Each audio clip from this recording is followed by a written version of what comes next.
We back. Another episode of the Rap Roll Pod with Buck. Today, I got a powerful figure in the building with me, the lovely, talented Keidy Weedy. For those that don't know her, I don't know why you wouldn't know her. If you're in the DMV, give the people a little bit of history on who you are in this space. What's up, fam? I'm Annapolis, born and raised. I am an activist, patient, cannabis caregiver for the state. I help move the law so that we are medical and rec. I have my own cannabis lifestyle brand, Keidy Weedy, and Keidy Weedy is a lifestyle brand founded solely by a woman of color who found solace in cannabis while escaping the opioid epidemic. That's me. Yeah. And that's my brand. Yeah. And I had to brand myself because in the beginning, wasn't nobody trying to let me in. Yeah. You know what I'm saying? So I made sure I learned as much as I could, and I just branded myself because this shit saved my life so many times. Yeah. Cannabis has a lot of pockets and caveats to it. So like now that it's rec, a lot of people, they just want to have fun with it. Right. You know what I'm saying? Right. Smoke for convenience and whatnot.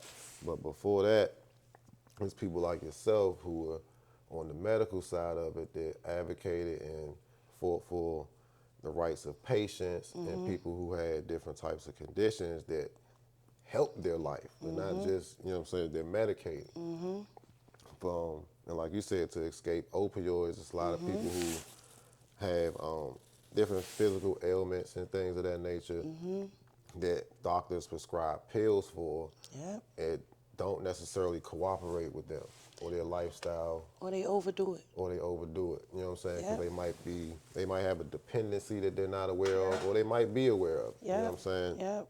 So that's kind of the side that you And not meaning that they overdo represent. it, but the doctors, like they know what the fuck they be doing. Yeah. Like when I was speaking at I was speaking in Long Beach at the Cannabis Science Conference, and I was literally able to address the ones that started this opioid epidemic, because we can't give it to ourselves. Right. We can't prescribe ourselves. And I ain't no Exactly. pill basher, because if I get hurt or something happened to me, you better give me something, take this pain away. But don't turn me into a junkie. Don't try to get me out here fast. Don't use me as no goddamn guinea pig. Don't. And that's a lot of they got a lot of documentaries and like even like movies and shit out about that now, about how a lot of the agencies went out on these campaigns to these different doctors and clinics and whatnot, and try to get them to sign on to prescribing. They was getting write-offs. They were getting paid for it. Yeah. And you gotta look at where some of these hospitals are located. You gotta look at some of the communities around them, right? Yeah. You gotta look at some of these strips, some of these alleys. You know what I'm saying? Like, what's really going? Where they really getting that shit from? The fucking hospital. And it's right there. Or the prescriptions are being overwritten or over. They getting into the wrong hands one way or another. Exactly. So that's very much a thing that we're all dealing with and combating as a society, as a cannabis community. We're definitely one of the people or one of the communities that advocate for like alternative medicine.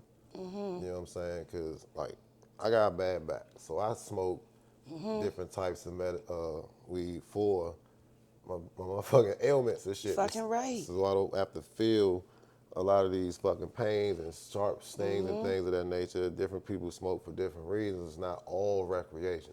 It's always medical though, and you're not gonna tell me it's not. Yeah. I used to not smoke. I just started smoking I was like 20, 21. Yeah. I had brain surgery in 2015. Okay. But I had started smoking prior to that. Couple years before that, when Loud came out, it was Red. Now we could tell the difference. It was Reggie and Loud. Whenever I was smoking the Loud, I wasn't having seizures, or I wasn't blacking out. That shit was stronger. Prior to that, I would be blacking out, or I would have these seizures out of nowhere. I didn't know what the fuck was going on because this shit just came from out of nowhere. So the price of it was kind of hard for my pockets, but at the same time, family, we was all just like, wait, something is different here. Something is different. Yeah. So you gonna smoke that, and we gonna make it work, but something different, and we didn't have the knowledge or nothing to know about our endocannabinoid system or the profile of the shit. Nobody wasn't talking about that shit. Nobody was talking about it at all. Come 2015, I had my brain surgery, and I'm healing, year and a half, 2 years. I don't want to feel like that. Like the way them pills have me feel, I don't want to feel like that. And I had just been watching nothing but cannabis documentaries and battle rap. The whole time I'm healing, I'm watching battle rap and cannabis documentaries, like whole time, right? And it was just like, Got you to thinking a little bit different. Totally different. So now the knowledge, now I can put my hands on the research, and now I can read just different. Yeah, you I turned into a herb nerd, real shit. Like it was over. Do you hear me? Then I found out how CBD really counteracts the heroin and shit. And then I'm learning like heroin is opioids, and wait a minute, that's really that? And so that shit all tied together. Yep. And this keeps everything stable, and this keeps, oh nah, I gotta dig in. And then we started coming up a little bit as far as our state and the laws. And we sounding like we about to be sounding like we about to be legal for medicinal, and I'm like, wait a minute, what's that? I'm peeping around, I'm sniffing around, I'm making sure I'm down at the Capitol, I'm putting myself in these places. Nobody's telling me this shit. I'm connecting with the people I'm supposed to connect with, and now I'm on to something and I cannot get off. It's like such an addiction. Like it's just like, and then it's a good addiction because Lobby Day, Maryland Normal, you know what I'm saying? They were my first and only connects you know what I mean? In the space. Yeah, other so people that thought like you did about the plant and the rights that the plant should have. Yep, it was such a good addiction, and it's like now, I'm glad I stayed on it because I was never crazy. Nah. And I am who some of these people be talking about. I had brain surgery, and I was on all of those fucking pills. I was on Oxycontin, oxycodone, fentanyl, and Xanax all at the same time. Yeah, nigga, I was drooling on my fucking self. They had you loaded. I was drooling on myself like I was gone. It's like, literally, it's a blackout of time with my kids and shit. They was running circles around me. I would have did the same thing. You know what I mean? Because technically, they had you basically in a fucking coma. Man, what? And it's just like, I didn't want to be in that place. I didn't want to feel like that. And that's why my tolerance is so serious with weed. People think like, you smoke too much. You smoke. No, this ain't shit. Red Man told me, tell motherfuckers, you don't smoke enough.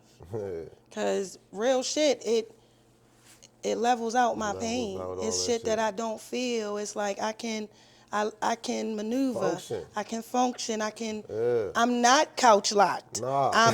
You know what I'm saying? Like I'm listening. I can hear you. I can talk. I ain't drooling on myself. I ain't going to sleep. You hear me? I might be stuck for a few seconds, but get out my thought process, because I'm sitting here thinking and I'm dissecting shit. All right, bet. I'm back. Yeah, what's good?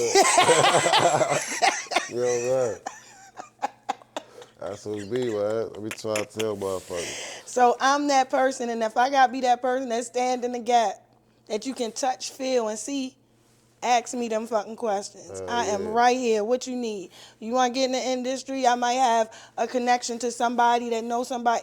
Come on, I'll show you. I'm not no gatekeeper. You know what I'm saying? But let's get it, because it's enough out here for all of us. We all can eat. That's what I'm telling you, man. We definitely all can eat.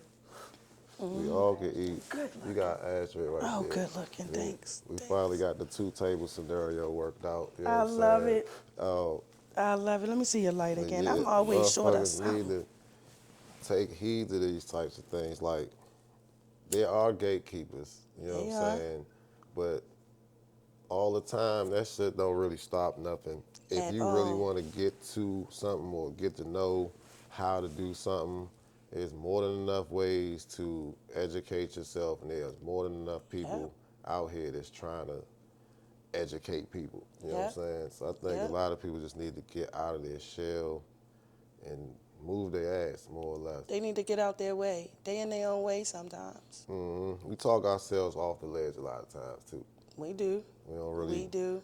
We don't really use our full potential and maximize some of our dreams and ideas and whatnot.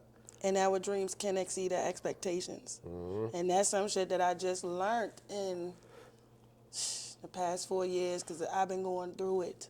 Life be life and in real life. But I don't wear that shit on my sleeve, and that's my motivation. But at the same time, if I know that staying focused on what I see and what I want, I can't make this shit up. Like, I have touched and seen and been in rooms that they were just dreams. I wouldn't have never in all my life thought. Just by putting the work in. Just by putting in the work, and then what am I doing with? No, you showing up. You are showing up. You are just being there. You are. Sometimes all of us can't, but if one in the room, we all in the room, right? Right. Hell yeah, that's another way to look at it. You know what I'm saying? But so what are some of the things that have, I guess, some of the changes? Because we've come a long way in Maryland over, I would say, the last 5 to 6 years. It was like a slow roll, and then it kind of started moving a little bit more. It's like we went decrim in 2016-ish, and then they went medical right after. 2018. You know what I'm saying? And then they started the conversation about going rec. We just went rec in 2023. COVID, and then they pulled the trigger on that one in 2023.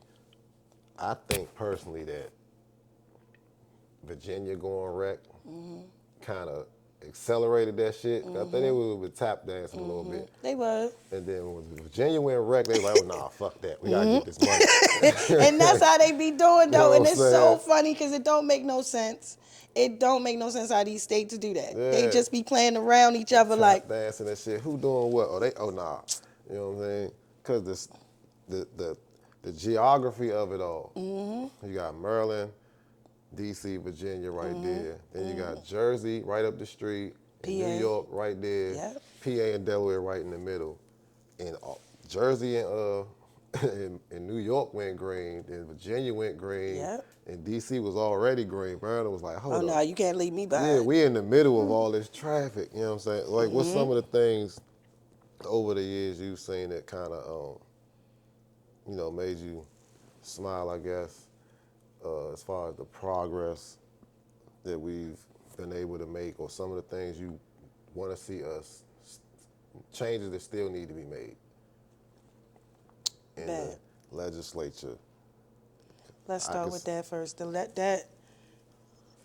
got to get that shit right. Yeah. They got to get that shit right. Because at the end of the day, like, it's not, it's 2024. Yeah. And it's enough out here for all of us. They said we can't bring the streets to the boardroom. But yet, they playing these damn games, like, and they ain't never been in the streets. They playing street games in the boardroom. And they ain't never been in the streets, because if you playing them games in the street, you're going to get more than punched in your throat. Yeah, you can't do that in business. Exactly. So we gotta educate. So you have to be people. who you are in the very beginning. So as far as with the legislation and like the system of this shit, it's bullshit. It's a beast. And it's crazy, because I hate the fact that I live in a state where the state, she known for throwing stones and hiding her hands. And at the end of the day, like, yo, they won't fucking stop. On every level. And then now with this medical shit, okay, because I ain't tell nobody, but I had put in for this in the lottery for a standard dispensary, right? Yeah. I'm legacy. I was affected by the war on drugs. Yeah. Social equity, all that shit. That's me, right? That's all of us, right? Yeah, me too. Shit shouldn't be so fucking hard for us.